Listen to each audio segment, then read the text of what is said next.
Eh bien, salut à tous les amis, c'est SimuAddict pour une première vidéo et une vidéo très particulière dès le début puisque c'est une vidéo annonce, explication, présentation du nouveau jeu de Giant Software et Astragon et c'est bien sûr Farming Simulator 2015 comme vous pouvez le voir sur l'écran.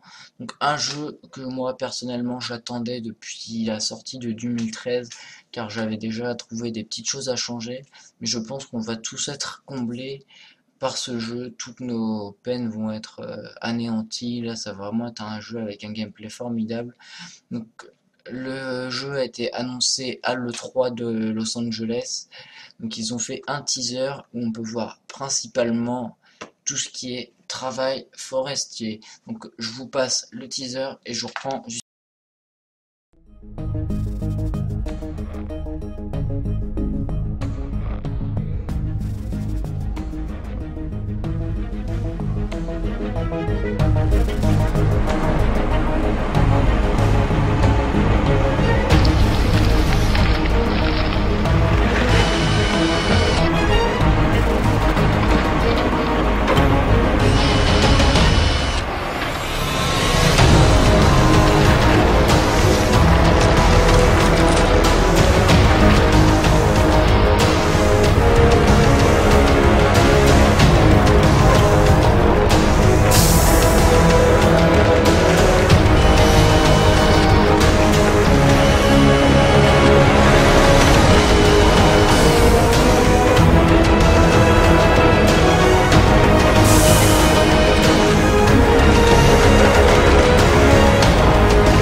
Donc après ce magnifique teaser qu'on peut qualifier de trailer, mais pas totalement puisque l'on ne voit qu'une partie du gameplay possible, donc la partie forêt, tout ce qui est forêt, travail dans les bois.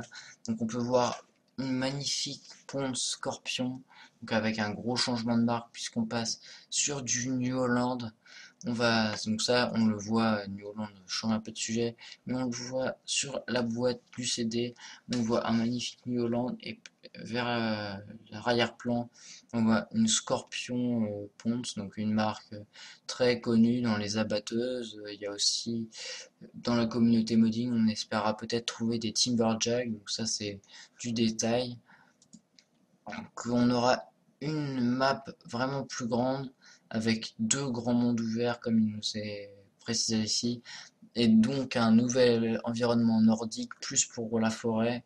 Donc c'est ce que je pense parce que dans les exploitations forestières, c'est plus dans tout ce qui est partie nord, même si on a dans le sud et tout ça, mais bon, on va pas s'attarder là-dessus. Donc on aura des zones boisées à gérer sans oublier l'agriculture, mais à mon avis, ça sera deux types de gameplay possibles, soit une carrière plus agricole, soit une carrière plus forestière. Ce sera à nous de voir. Je sais que ça va faire un peu peur aux développeurs du Force Mode qui prévoient un mode un peu de ce genre-là, mais pour Farming 2013, donc ils ont intérêt à se bouger avant la sortie de 2015. Donc ça c'est juste une petite aparté. Ensuite, on va pouvoir voir qu'il n'y aura plus besoin du mode Karcher, qui était un mode développé pour le 2013 par un modeur privé, puisqu'il y aura des stations de lavage pour laver ces véhicules, donc on peut déjà imaginer une salissure des véhicules. Les missions seront données par les habitants, donc ce qui nous fera sûrement un système de réputation. On ne pourra jouer qu'à 10 au lieu de 16 sur le 2013, mais 10 joueurs c'est déjà énorme à gérer, il faut du matériel. Par la suite, on pourra même jouer en local si vous êtes plusieurs avec des amis. Il y aura pas mal de contenus illimités qui seront ajoutés. On le pense, là ils nous disent du contenu illimité, c'est vrai, mais en plus ils vont en rajouter, ça on le sait déjà, avec l'ajout de DLC. Pour ce qui est du prix, il sera au prix de 30 € pour ne pas dire 29,99, disponible sur PC et Mac. Ils disent sortie fin 2014, mais des dates ont déjà été dites. Moi j'opte pour le 30 octobre, donc il nous dit sur une page agricole, donc la vie agricole du Grand Ouest. Donc disponible Windows 7, Windows 8, peut-être Mac, je l'espère pour les joueurs de Mac, sinon ce sera un peu dommage. Donc on va avoir pas mal d'informations ici. Donc le maintien des marques comme Casillac, Deutz, Lamborghini, Porsche, etc. L'apparition du Hollanza, je l'ai déjà dit. Donc, on aura des secteurs forestiers, pas mal de fonctionnalités. Là, il nous dit une introduction et du bois de côtelette. Mais bon, on verra tout ça. Des véhicules neufs. Donc, s'ils nous disent neufs, c'est sûrement qu'il y aura des véhicules d'occasion. Donc, ça pourrait rajouter encore des petites subtilités au gameplay. Ça serait vraiment sympa. On pourra vraiment aller à une série. Ça va vraiment être super. Donc, il y aura 2 mondes ouverts, ça je l'ai déjà dit. Une flotte de véhicules vraiment énorme. Ça va vraiment être une grande expérience pour la simulation.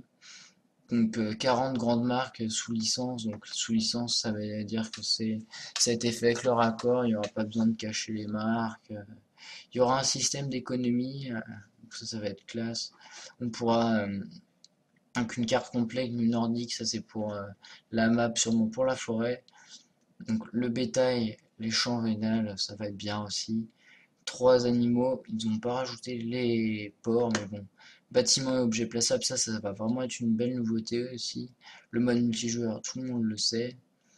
Pour ce qui est des paramètres qu'il faut, c'est rien d'impressionnant. Il faut 2 Go de RAM, 2 Go sur le disque et puis une carte graphique pas forcément magique. Il y aura, il me semble, l'édition collector, donc avec le livre, le modding pour les nuls, ça c'est vraiment super, je pense. J'ai vraiment la prendre. Un nouveau modèle tracteur, le T8 390 de CQ, donc sûrement un modeur. Les autocollants, le DVD de modding, tutoriel vidéo, une boîte de DVD et des affiches avec les cartes et une couverture illustrée. Et Giant Engine SDK, ça, je sais pas, ça doit être le mode graphique.